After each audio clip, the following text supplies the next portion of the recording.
everybody, Don't Cliche here, and welcome to another episode of Dylan's Disney Movie Reviews. Why don't we skip the prologue and get right on with the review? Released on December 17th, 1977, the movie is Candleshoe. The film opens with a street-smart foster child named Casey Brown, played by Jodie Foster, going home to her foster parents, but then Mr. Jenkins, played by the late John Alderson, takes her away. You can't pin anything on me. I got an alibi. I was with 3 other guys watching TV when it happened.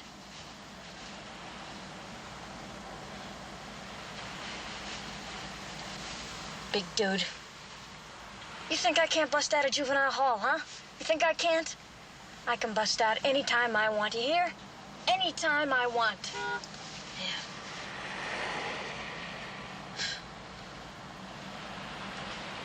Hey, listen, give me a break, will you? I mean, I'm clean. I've never done anything like this in my whole life. They arrive at a hotel where Mr. Jenkins has Casey take a bath. After bathing, she meets Harry Bundage, played by the late Leo McKern.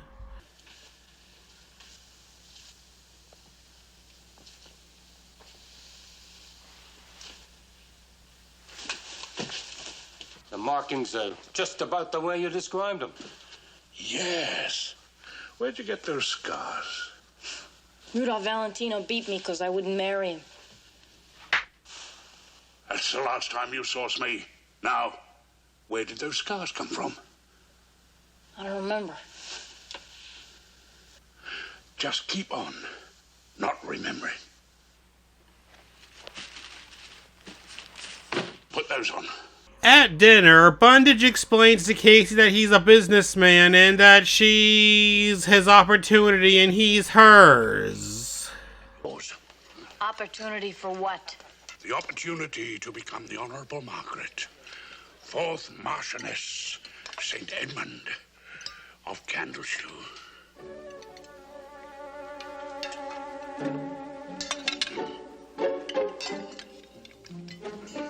After dinner, Bundage explains that he wants her to pose as the lost granddaughter of Lady St. Edmund, the Honorable Margaret, 4th Marchioness of Candleshoe, who disappeared 10 years ago. However, Casey asks him what's in it for her.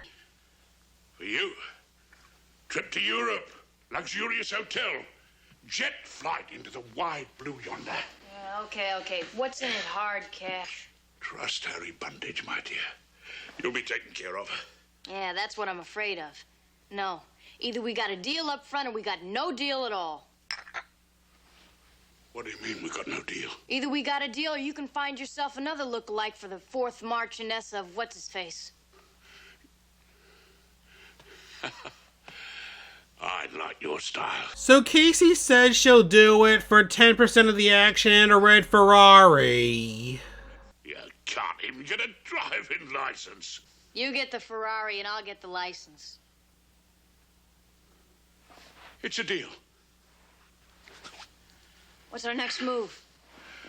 Our next move is to get out of town quick before Jenkins tries to cash that check. Bundage then takes Casey to his house in London, England, where he asked his cousin Clara Grimsworthy, played by Vivian Pickles, if she'll pass for Lady St. Edmund's granddaughter.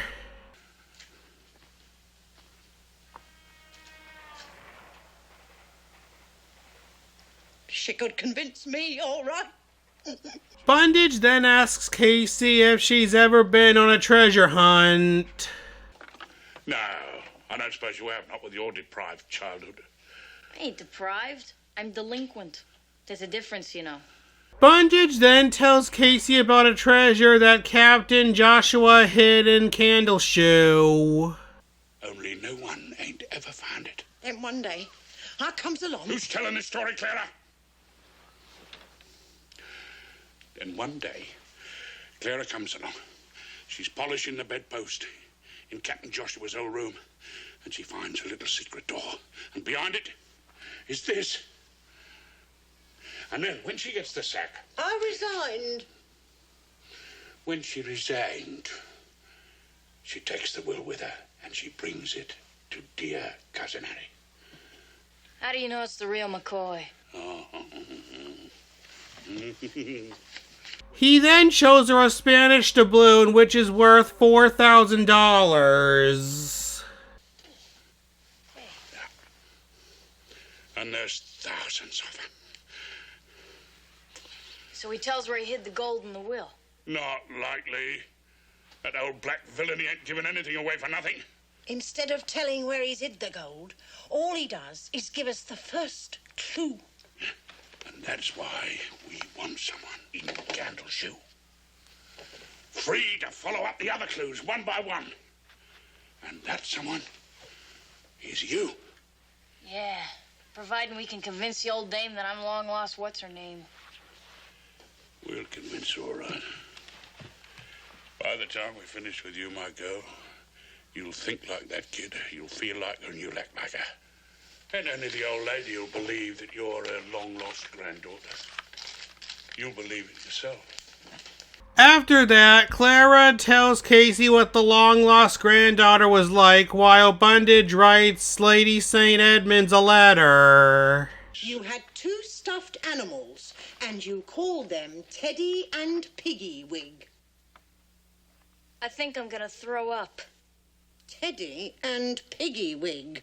Teddy and Piggy Wig.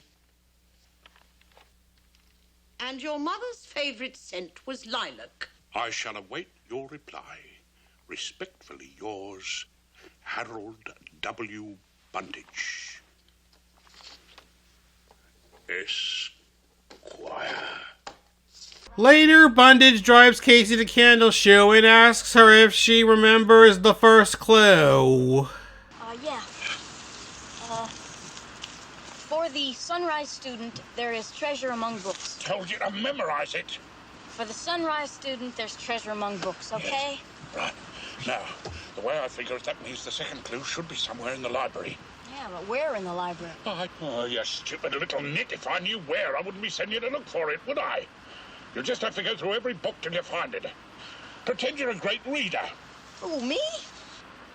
They then arrive and are let in by the butler, Priory, played by the late Dave Niven.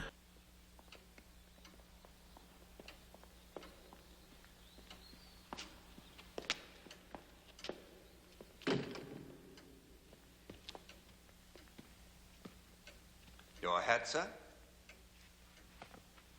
If you will wait here for a moment, I will tell her ladyship that you have arrived.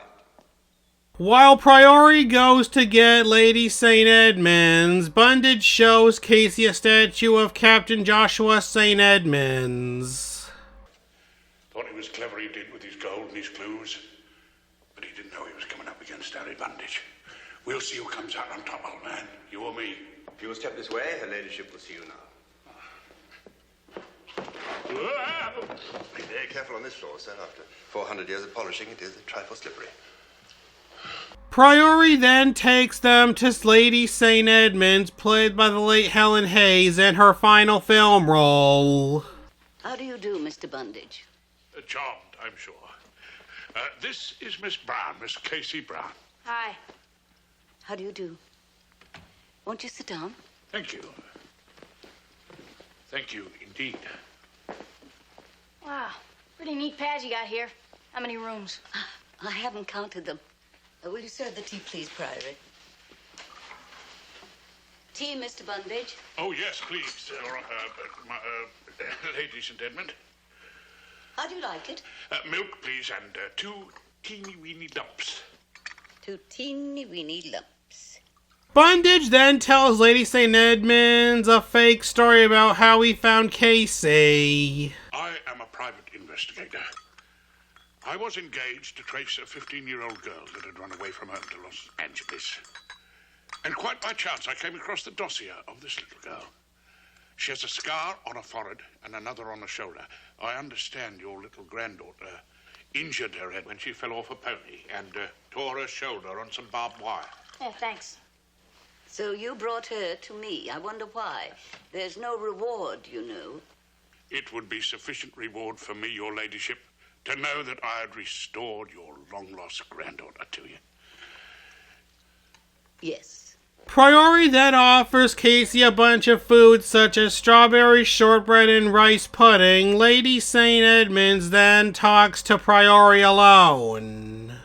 Strawberries, shortbread, rice pudding. That was rather unscrupulous of you, Priory. You're quite right, milady. Most unscrupulous. We'll just let things take their course, shall we, Priory? She then sits back down with Bundage and Casey and asks the latter why she's looking at the fireplace. Oh, I don't know. I guess I must have seen another one just like it someplace before. Except the one I saw had a kind of a hole in it. A hole? Yeah, I used to hide things in it. Ah, well. Must have been in a movie I saw or a TV show. Casey then tells her that she's not her granddaughter. What makes you say that? Well, I don't know. I just know it. I mean, I've never seen you before in my life. All right. The truth is, this guy over here comes to me, and he says he thought that I was that little girl. You know, the one that got lost. And he says he's gonna bring me to England to see you. So I figure, why not? You know, I get to ride on a plane, get to go in fancy hotels. I mean, what if I got to lose? But, that's all there is to it. I see. Yeah, well, sorry if it's a put down or anything. As Bundage and Casey are about to leave, Lady St. Edmunds asks Priori if the fireplace has a loose brick. A loose brick, milady? I don't think so.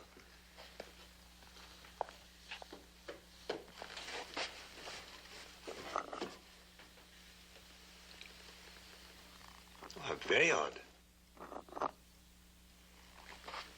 He then has Bundage and Casey come back in after Lady St. Edmunds told him to. They go back inside and Lady St. Edmunds shows Casey a box that was behind the loose stone in the fireplace and asks her if she recognizes it. That box? No, I don't think so. Look carefully, dear. Are you sure you've never seen it? It's very important. No. No. Although...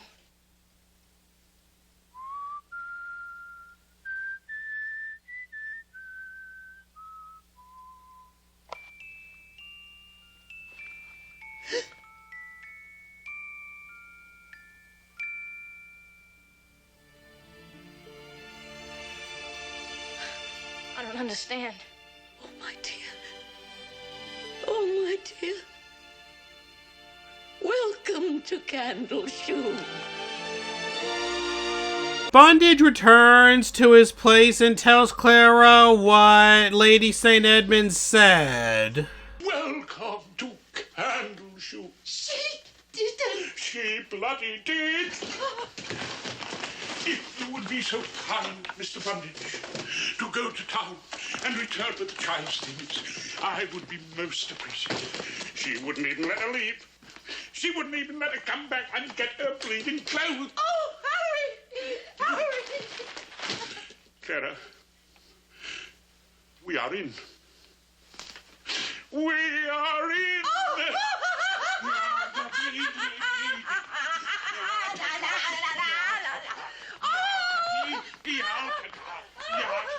That night at Candleshoe, while Casey's getting ready for bed, Lady St. Edmunds comes in and brings her some old things, including Teddy and Piggywig. Teddy and Piggywig. Oh, why'd I call him that? Teddy and Piggywig? That's what you called them when you were little. No fooling.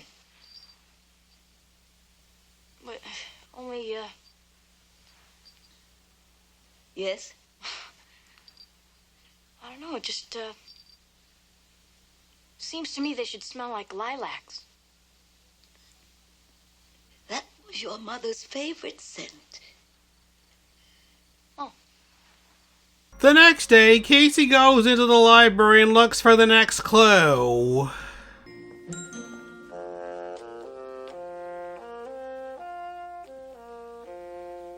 You just have to go through every book till you find it. There's gotta be a million of them.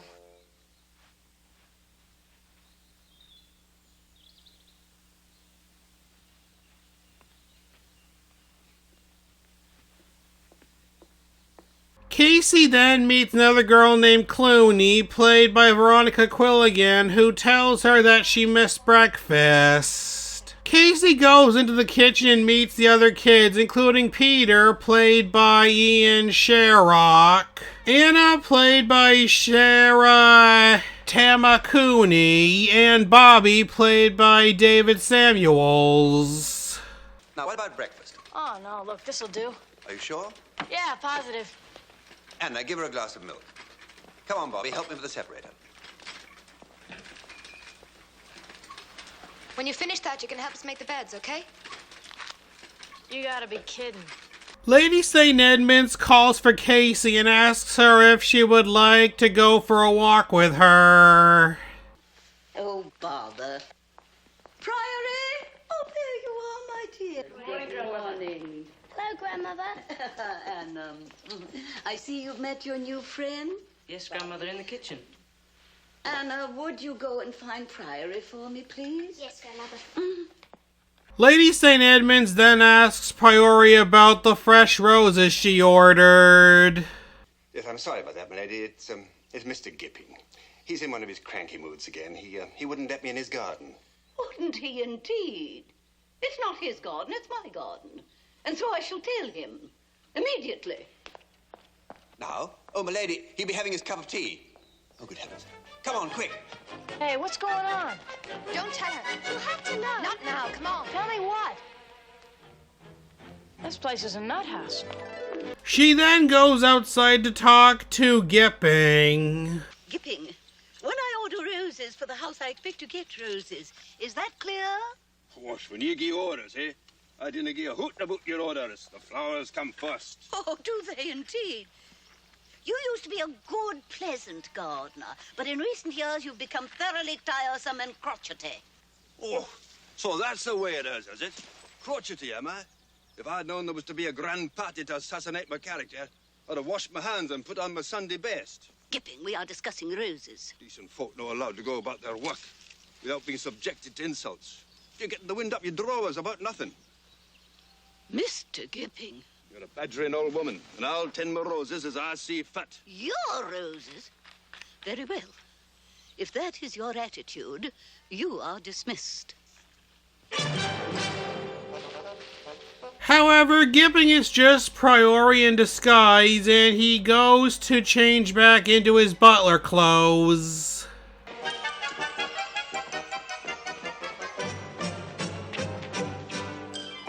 Quick, help! Get the boots, get the boots. Priory!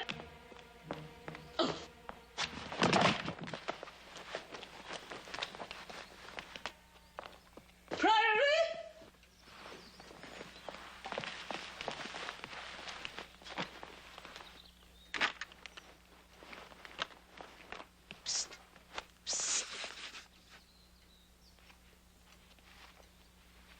Lady St. Edmunds tells Priory that she should dismiss Gipping and wants him to leave soon. I see.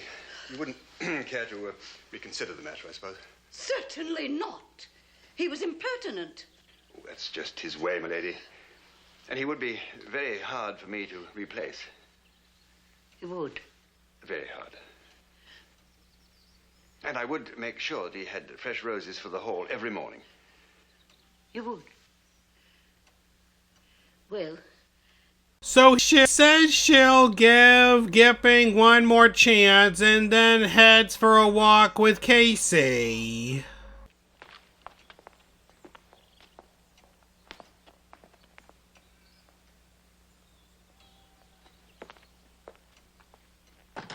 During their walk, Casey asks Lady St. Edmunds who the other kids are in the house. They related to you? No, not really. They were at a children's home just outside our village. It was terribly crowded, and I have so much room here. So they agreed to let them stay with me. Somehow we've become a family.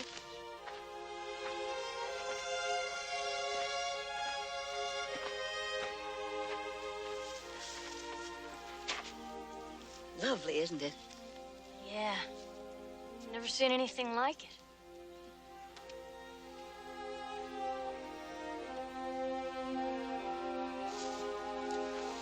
What's that over there? Oh, that is the boundary of Candleshoe. Casey then tells Lady St. Edmunds that she's been from foster home to foster home. I mean, who really cares about a kid you take in just for the welfare money and the food stamps? I mean, who really cares? It's a racket just like everything else. The whole world's a racket. First thing I ever learned. Get up out of bed in the morning with your dukes up, you know? Got 'em up, the first punch is yours. I see. Yeah, well, maybe you do and maybe you don't. But you can't go through life alone. I ain't alone. I got me. Listen, if you don't hand it out, you don't have to worry about not getting it back. That night, Bobby comes into Casey's room and gives her a little bag of garlic to keep ghosts away. Garlic keeps everyone away. Thanks, kid, but I don't believe in ghosts. Not even the ghost of Captain Joshua. His boots creaking along the corridor in search of his hidden treasure. His sword tap, tap, tapping along the panelling at every step. Better take the garlic. Thanks, kid. I like you. Yeah, I like you too. Now beat it, huh? Night. Good night. Hey, kid. Everyone else in bed? Except me. Night. Good night. After Bobby leaves, Casey goes back to the library to find the next clue.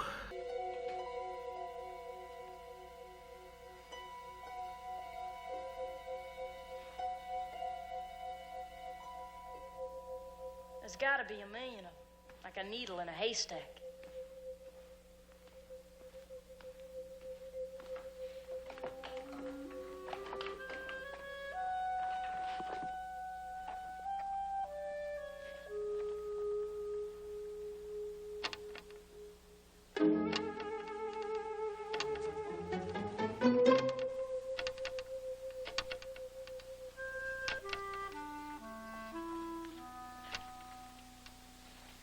Priori then comes in through a secret passage and catches Casey. She says she was looking for a book to read. He says he's looking for a book about plumbing. Isn't the gardener any good at plumbing? The gardener isn't much good at gardening. I suppose you're wondering why. Well, you might as well know. You'll find out soon enough anyway. He then tells her that the place has no other staff but him because they're low on money. You're kidding. I'm afraid not. Well, the old lady, Grandma, she doesn't know you're broke? We're not completely broke, just a little near the edge. We take in some money on the tours. Tours? Yes, we open the house to the public one day a week, and then we sell eggs, fruit, cakes, jams, that sort of thing in the village market. Usually we stay just ahead of the rates and taxes. This big house. There must be a lot of junk you could sell. Anything of any real value went long ago. Some pictures, they're nearly all copies, except for one or two which aren't worth anything. Well, now that you know all our secrets, I hope you'll keep them. Why not? Good. That really makes you one of the family. They then continue looking for books. Priori finds his, leaves, and Casey looks for the book containing the next clue.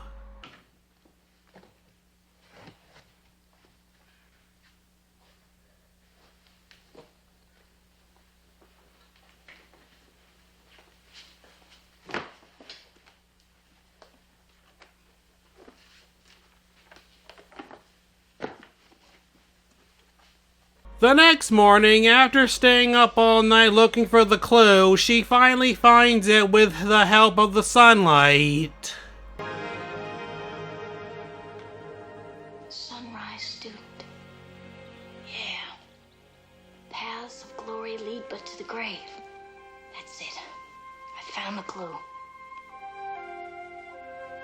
She then calls Bunnage and tells him about it. I thought you said all I had to do was look through a few books. Have you ever seen that library? Anyway, it wasn't in a book.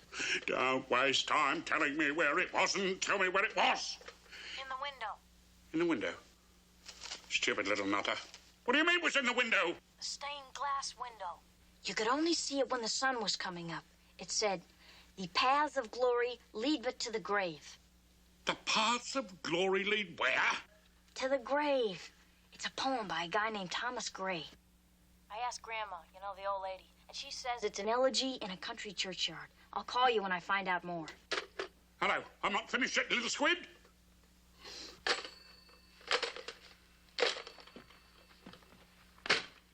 After that, Clooney wonders what Katie's up to. Lady St. Edmunds comes downstairs, and Casey asks her about a book by Thomas Gray about a churchyard. Did you say it was in the library? Oh, yes, we have a very nice copy. Signed by the author, I believe. There you are, my dear. Return it when you're finished with it.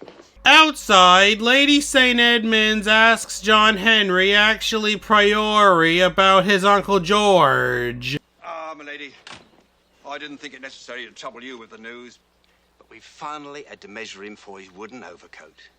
Wouldn't... Yeah, we buried him last week, my lady. I'm sorry to hear that, but he's been ill for some time, hasn't he? Well, begging your ladyship's pardon and being wishful to do justice to one and all and not to speak evil of the dead, I must say, my Uncle George was uncommon fond of the bottle. He was, you might say, distinctually over-partial, and it was that what carried him off in the latter end. Well, John Henry, I hope that will prove a lesson to you. To me, my lady. Because in recent years, you have been known to take a drop too much yourself and to be unavailable to carry out your duties. Oh, yes, I see. Well, I'm very sorry indeed, my lady. He then drives her to the vicarage. While they're gone, the kids get ready for the tour and Casey reads the book. However, Clooney and Anna try to get her to work. If you don't do your share, it leaves all the more for the rest of us to do. What pity. Now, you listen to me. Give me that book. To keep Candleshoe going, we all have to work. We have to work very hard. And we don't do it because someone is forcing us to, but because we love Gran. Because we like being here. And if you're going to stay here, you've got to help. Have I made that clear? Yeah. Now let me make one thing clear, Queenie. Around here, you're the help. And I'm the boss.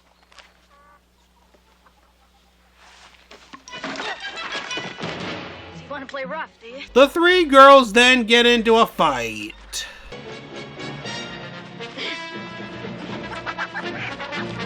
Let go!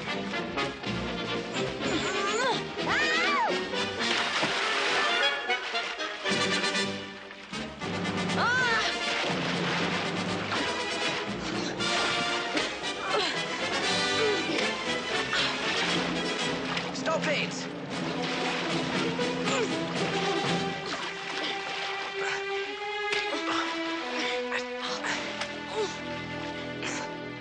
Are you all right? Yeah, I'm okay.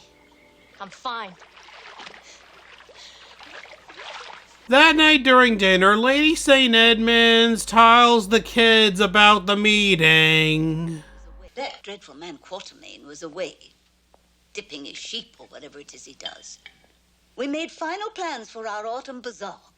We discussed combining the Christmas Eve entertainment at the town hall with the church supper on Christmas Day. And then we pledged to raise £100 above our quota in this year's Red Cross drive. Then we had tea, and the vicar told some amusing stories about his youth in India. Do you know, Gipping is doing much better with the flowers. Do you think you'll see him this evening, Priory? It is a distinct possibility, my lady. You may tell him I am pleased. And then the vicar told a funny story about an elephant. Why do you let your hair hang over your face like that, dear? It covers your lovely eyes. Push it back. Push it back, Margaret. She then sees that Casey has a scar on her cheek, and Casey lies about how she got it. I was sitting in the vegetable garden, reading, minding my own business, when Clooney came up to me. Yeah, she came up to me and she wanted me to help her with a few things she was doing. And I said, sure, why not? So I get up to go with her, trip over a garden hose, bang my eye in a rake, and fall tail over tea kettle, down the hill and into the pond, and come up covered with lilies. Could I have some more mashed potatoes, please?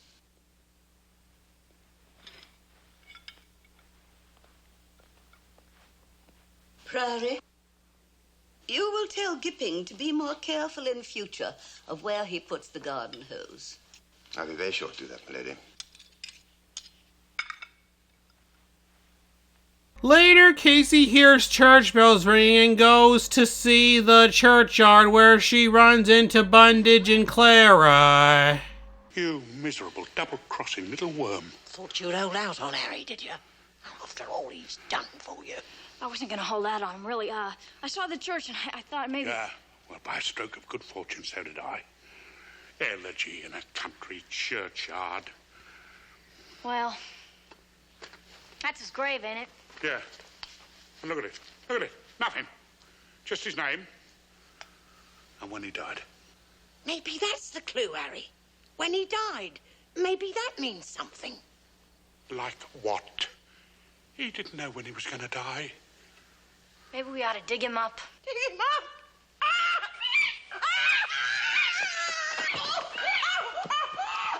What is the matter with you? Do you want to wake up the old house?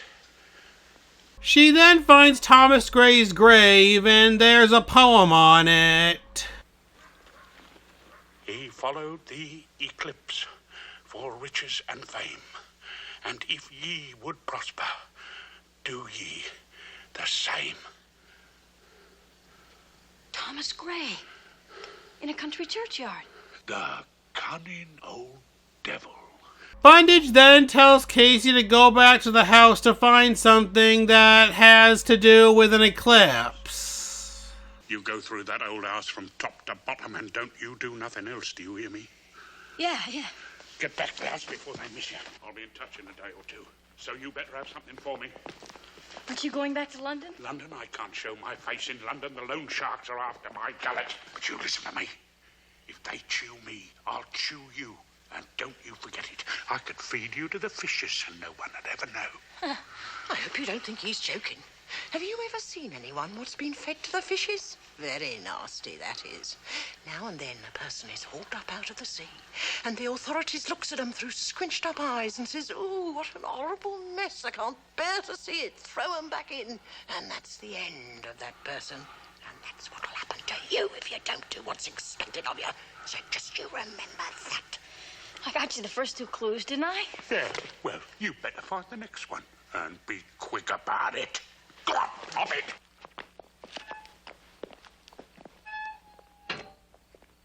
The next day, Casey asks Peter when the last time he heard something about an eclipse was. Eclipse of the sun or eclipse of the moon? Either. Oh, not for some time. Why do you ask? No reason. Look what I found. Oh, good, a cucumber. He loves cucumber sandwiches. What's going on? Who does? Today's the first Wednesday of the month. So what? First Wednesday of the month is the day Colonel Dennis comes to tea. Who's Colonel Dennis? Later, Lady St. Edmunds has tea with Colonel Dennis, actually Priory. You know, the dear vicar was talking about India yesterday, and he said that a Sais was a groom. Yes, of course. Quite right.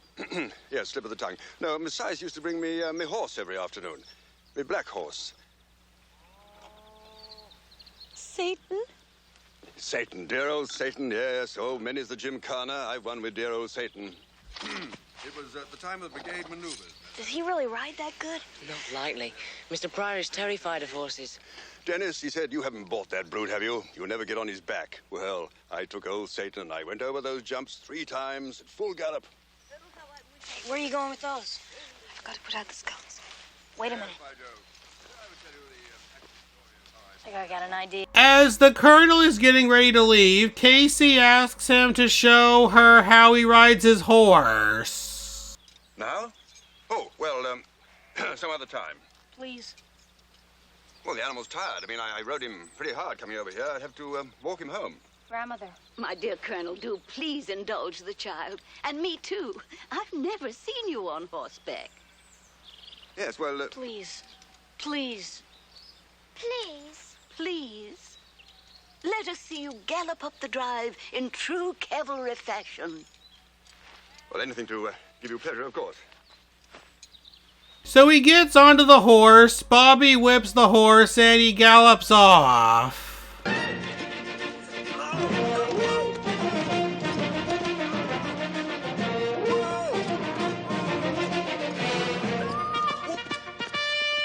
me, the Colonel's horse must be even more mettlesome than Satan was.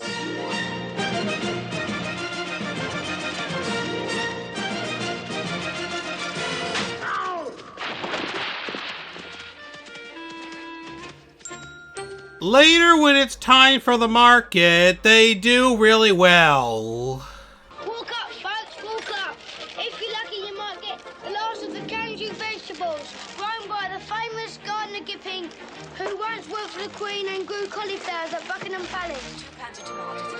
Who's for some enormous eggs now? Enormous eggs! I'll take 6 please. I'm glad you got here early, madam. In about a half an hour, they'll all probably be sold out. Oh. Well, in that case, I'll take 12. A dozen for this lady. Okay, don't miss out on these gingerbreads which Captain Joshua St. Edmund took on his treasure-hunting voyages. Guaranteed to ward off headache, scurvy, and wind.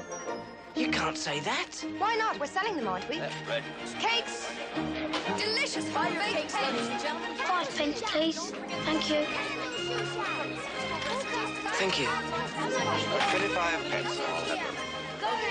It's reduced to 50. Once the market is done with, it's about to rain, so Priori tells Casey to go home with the money, and when she arrives, Bundage shows up and asks Casey what she's doing. Well, I gotta pretend, you know, like I'm one of the family, don't I? You've got to find that treasure. That's what you've got to do, and no mucking about, you hear? What does eclipse mean? Do you hear? Well, I don't know just yet, but I'm working on it. I really am. Casey hears Lady St. Edmunds and goes to talk to her. It's me, Casey, Margaret. You keep that old lady out of here or she gets it with this. Now get rid of her.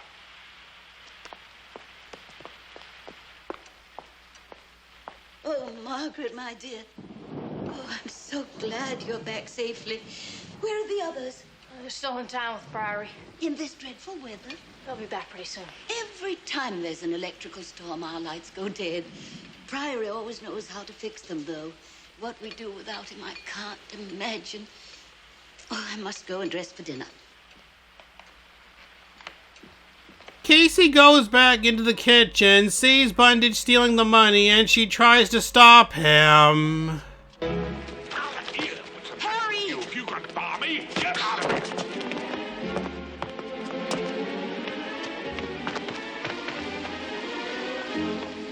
Harry! Wait, please!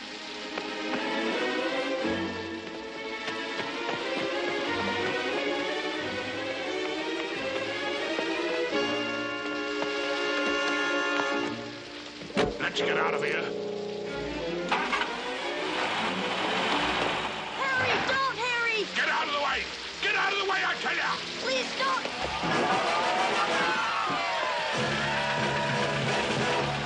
Get off! Get off, I said! Stop, Harry! Get her off it!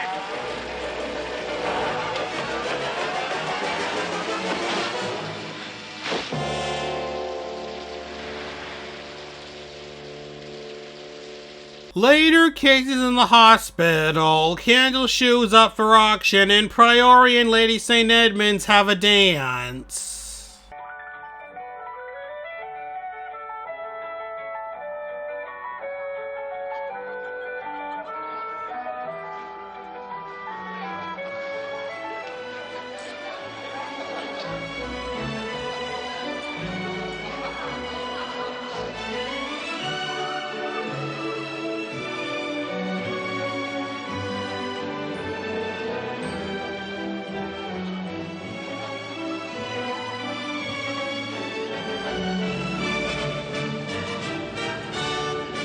In the hospital, the kids visit Casey and tell her that they're going back to the orphanage and Candleshoe is up for sale to pay the taxes. What about Grandma? There's a place the county has. It's very nice, really. Lots of people her age. You're putting me on, aren't you? Gram stuck in an old folks' home? With the house gone, there's nowhere else for her to go. Look, Casey, if there's anything that you know and you haven't told us... I don't know anything. Anything? Well, I'm afraid we must go. Yeah. Hey, thanks for the plums. Bye, Casey. We'll miss you. Don't lose your garlic. I won't. Goodbye. Casey then tells the people from Candleshoe about the treasure and they go to the churchyard where they see the poem on Thomas Gray's stone. He followed the eclipse for riches and fame. And if ye would prosper, do ye the same. Well, it's perfectly simple. The eclipse was a ship. A ship? Captain Joshua's ship. There's a picture of it in the house, of Captain Joshua aboard the Eclipse, accepting the sword of a Spanish captain whose ship he had captured. Of course, that's the clue. Come along, everyone. It's hanging in the hall. Milady. It's not hanging in the hall. They then talk to Mr. Thresher, played by the late Sidney Bromley, and he sold the painting. Who did you sell it to, and where is it now? Well, I sold it to an American lady only yesterday. She said that Captain Joshua reminded her of her father. Another pirate, no doubt. I had it packed up and sent down to Hambledon Station. It's leaving on the 12:20 for London. 12:20? Yes, from there it's taken down to Southampton in time to be put aboard the Queen Elizabeth. Get in the car, Peter. We're catching the 12:20. They head to the Hambledon station, however the train leads, but they follow it.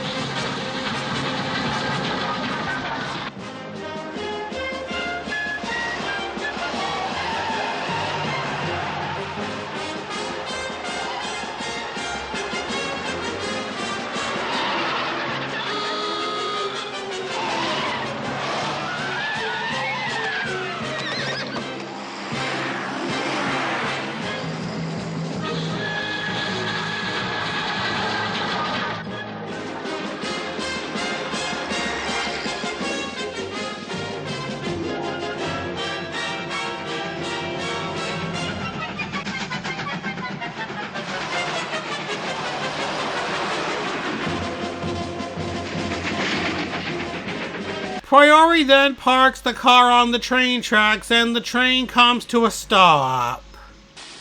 Here now, what's going on? Do you mind if we have a look at something in your baggage van? They enter the baggage car and find the painting. Captain Joshua has his sword through a document. Is something written on it? Underfoot, in the Great Hall. Look high, look low. Discover all. Signed, Joshua Edmund. In the Great Hall? Underfoot? They head back to Candleshoe and they find bondage. Mr. Bondage, why, the very idea. What on earth are you doing here? Hi, your ladyship. Good afternoon. We saw the place was up for sale, and we just thought we'd come and have a quick look around. Until tomorrow, this house is mine, and you will all kindly leave. I made a nice cup of tea for you, Harry. Like Grimsworthy. What's she doing here? What are you doing here? You were dismissed for stealing and were told never to return. All right, stow that talk. Charlie, shut the doors. All right, grab her. Tally ho! A fight then begins. Peter and Casey go to call the police, but the line is busy. Come on, hurry!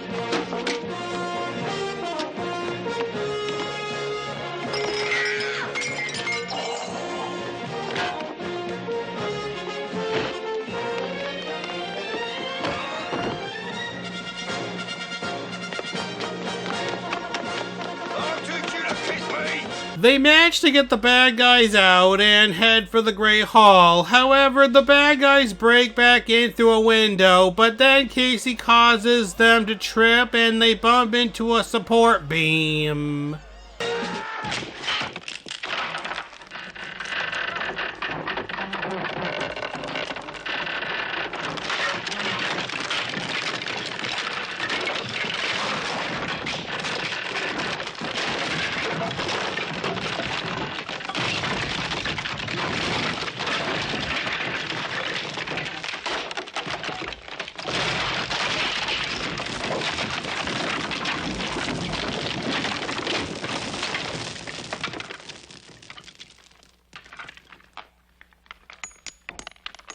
And the treasure is found.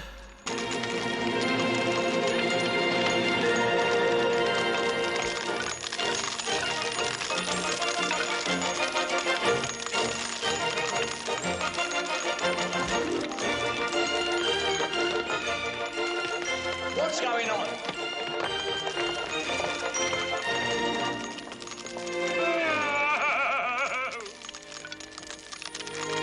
Captain Joshua, you old rogue.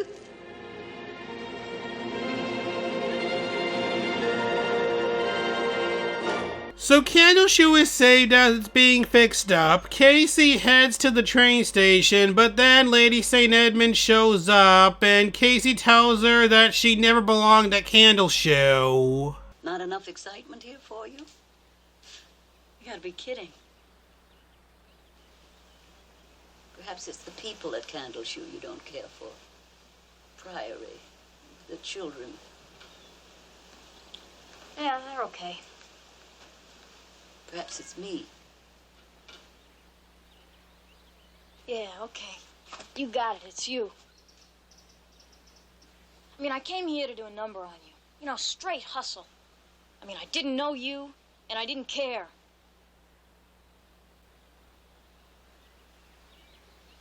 But now... But now?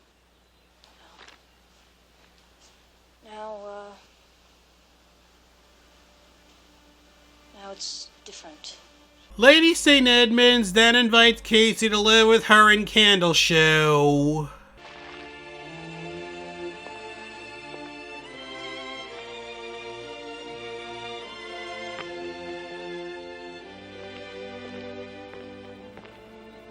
Supposing your real granddaughter shows up. Perhaps she has.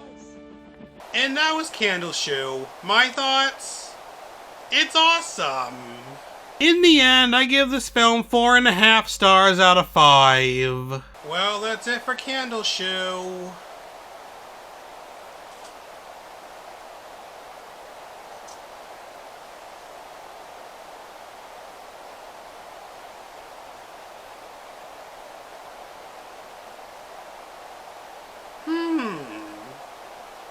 Be sure to join next week when I'll be reviewing one of the only 2 Paramount films distributed by Disney, which is the one set in medieval times. And if you enjoyed this video, then please tell your friends about me, leave some questions in the comments below, subscribe, and hit that like button.